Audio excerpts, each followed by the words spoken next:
आइबोन प्रति वार्ताकरणे प्रमुख news first पात्री 7 सत्यांत प्रधान प्रति प्रकाशය සමගින් මම චතුරි උදේශිකා පෙරේරා.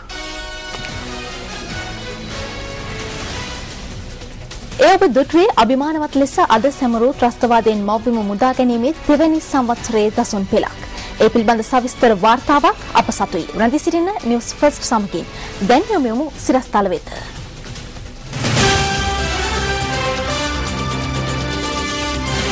මව්බිමේ විජයග්‍රහණය ආරක්ෂා කර ගැනීමට හැක්කේ ඉවසීමෙන් ජනපති අවධාරණය කරයි. ශ්‍රී ලංකාවේ සංහිඳියාවට සහ ප්‍රතිසංස්කරණ ක්‍රියාවලියට සහාය දෙනවා ඇමරිකා රාජ්‍ය ලේකම්වරිය කියයි. පන්නලදී යතුරුපැදි අනතුරකින් පොලිස් නිලධාරීන් තිදෙනෙකු මරුට. බිත්තරවලට වැඩි මිලක් ඉල්ලා හෙට්ටිපොළදී උද්ඝෝෂණයක්.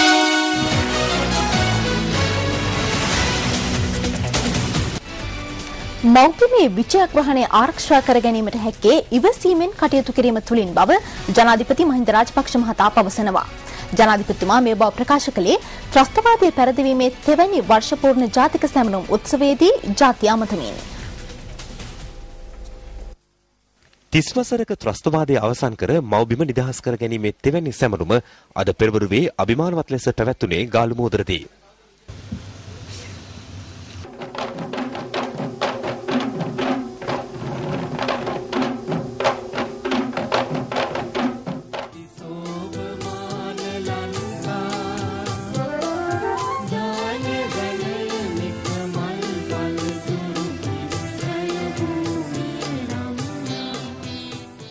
දේශීය රැක ගැනීමට දිවිපිදූ රණවිරුවන් සිහි කෙරුණේ විනාඩියක නිහඬතාවකින්.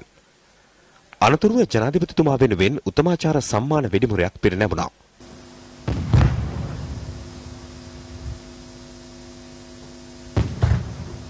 ජනාධිපතිතුමා විජයග්‍රහණ පෙළපාලිය පිරික්සුවේ ඉන් අනතුරුවයි. අනතුරුව ජනාධිපතිතුමා ජාතිය ඇමතුවා.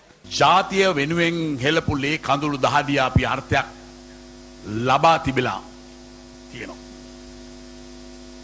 දිනාදුන් රට ආරක්ෂා කරගෙන රට අදීන ස්වාධීන යටත් නැති ශ්‍රේෂ්ඨ රාජ්‍යයක් බවට මේ රට ගොඩනගමින් තියෙනවා.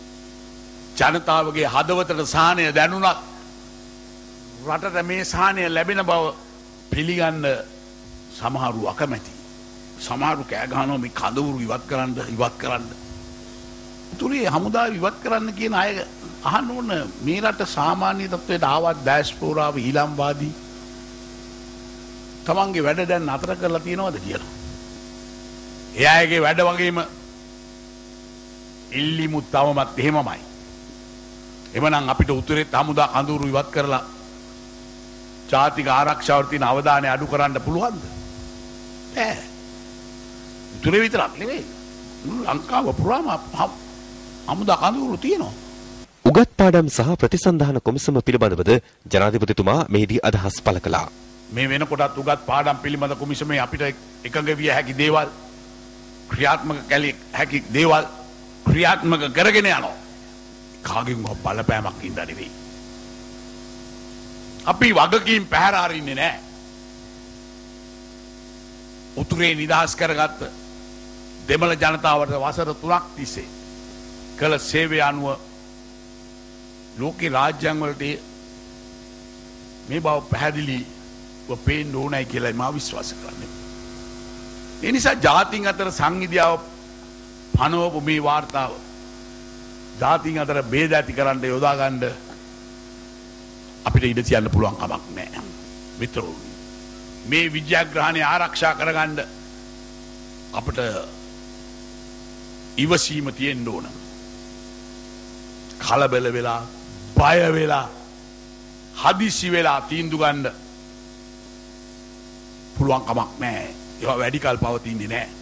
දුර දැක්මෙන් යුතුව රටේ අනාගතය දිහා බලලා කටයුතු කරන්න ඕන.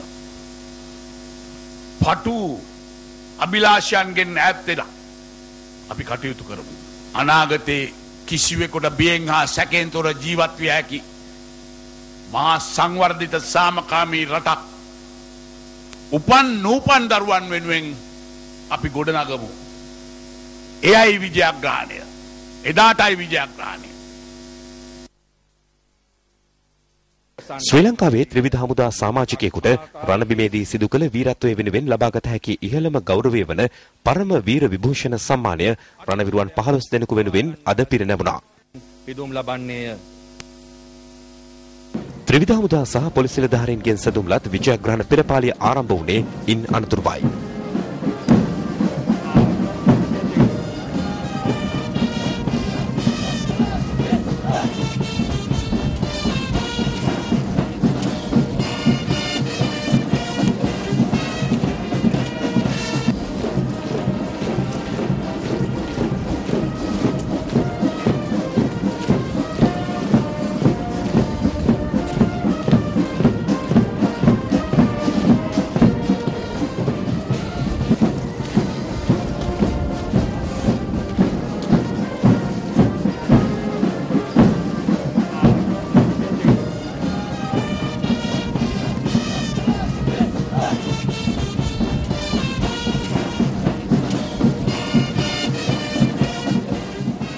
නාවික සහ ගුවන් යානා බලගණද ඊට එක් වුණා.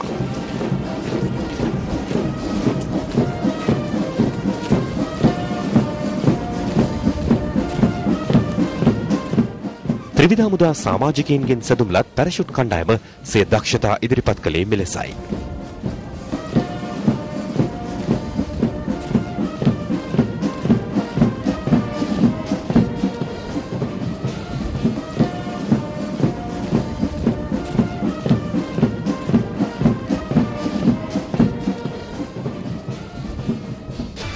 විජයග්‍රහණයේ තෙවර්ෂ පූර්ණය පිළිබඳව අපගේ වෙබ් අඩවිය ඔස්සේ විශාල පිරිසක් අදහස් දක්වා තිබෙනවා. මේ www.newsfirst.lk වෙබ් අඩවිය ඔස්සේ පළ වූ එවැනි අදහස් කිහිපයක්. අභිත රණවිරුවනි ජාතියේ පිනට පහළ වූ ඔබලා ලක්තරුලේ සැමදා වැජබේවා. මේ අදහස් අප වෙත යොමු කර තිබුණේ සහන්. සංජීව මෙලෙස අප වෙත අදහස් දක්වා තිබුණා. අපි සදා ණය ගැති ඔබට සැබෑ නිදහස ලබා දුන් රණවිරුවනි ඔබ මේ රටේ අභිමානයයි. මෙලෙස අදහස් දක්වා තිබුණේ වජී හර්ෂණී.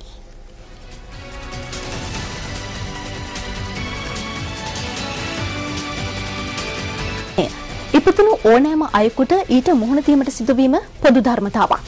එහෙත් යමෙකු රට ජාතිය වෙනුවෙන් මිය ගියේ නම් ඔවුන් සදා අනුස්මරණීයයි. මෞබිම ත්‍රස්තවාදයෙන් මුදා ගැනීමේ සටනේදී ජීවිත කැප කළ රණවිරුවන් සිහි කරමින් මෙම ජාතික රණවිරු සැමරුම අද පැවැත්වුණේ ජනාධිපති මහින්ද රාජපක්ෂ මහතාගේ ප්‍රධානත්වයෙන්. ශ්‍රී ලංකා ප්‍රජාතාන්ත්‍රික සමාජවාදී ජනරජයේ ශ්‍රී ජයවර්ධනපුර පාර්ලිමේන්තු ක්‍රීඩාංගණයේ පිහිටි රණවිරු ස්මාරක අභියසදී එය පැවැත්වුණා. මෙහිදී රණවිරුවන් සිහි කෙරුණේ විනාඩියක නිශ්ශබ්දතාවකින්. සර්ව ආගමික වතාවත් වලින් අනතුරුව ත්‍රිවිධ හමුදා සහ පොලිස් තූර්යවාදක කණ්ඩායම් ජයබෙර වාදනය කළා.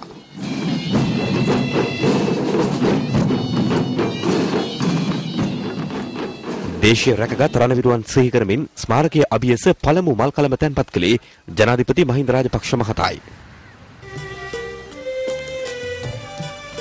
අනතුරුව රණවිරු දරුවන් පහන් අතැතිව තම උපහාරය පුද කළා.